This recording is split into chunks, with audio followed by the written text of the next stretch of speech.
Red Cloud was in Chief Red Cloud's favor. They were close. It's combat. When you are in combat, heavy combat, you become a friendship that is undying. Down through the centuries, there have been love stories that have told of the struggles of two protagonists whose passion and love for one another have met with adversity, despair, and even death. This grievous and sad affair rivals the great tragedies of literature and is Shakespearean in its dramatic scope and painful resolution. Thus developed the legend of these two Lakota lovers.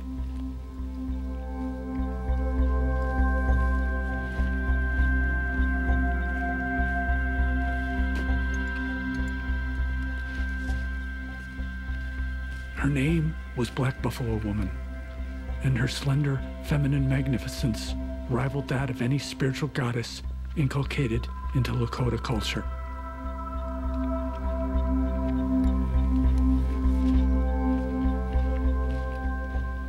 As children, Crazy Horse had found Black Buffalo Woman, a girl whose joyous spirit thrilled and fascinated him.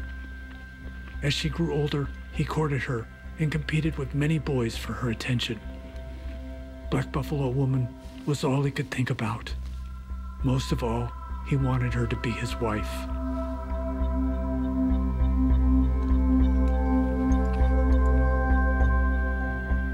She was the niece of the great Sioux chief Red Cloud, and rumor has it that Red Cloud conspired with a warrior named No Water to lead Crazy Horse into battle, while Black Buffalo Woman's father gave her over to No Water so that they could be married.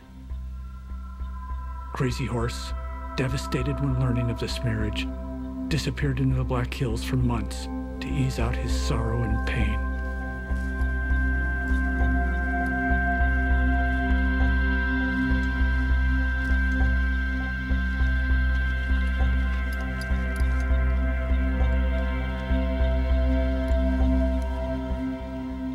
Many years later, in the moon of shedding ponies, Black Buffalo Woman left her husband and her children to be with the strange warrior she had loved for so long. For one blissful night, she lay in the arms of her lover. In the dawn, No Water walked into their teepee and shot Crazy Horse in the mouth. For days, he lay near death. There was the imminent threat of intertribal warfare. The pall of violence hung over the people like a living thing. In the end, Red Cloud negotiated a peace.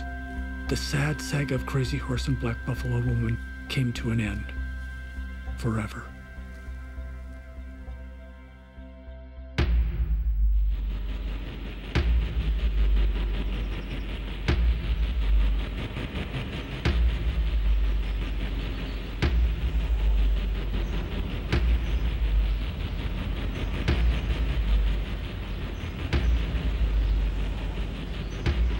Crazy Horse, I think, was one of the great leaders of the Lakota Nation, especially among the Oglalas. He was an Oglala leader.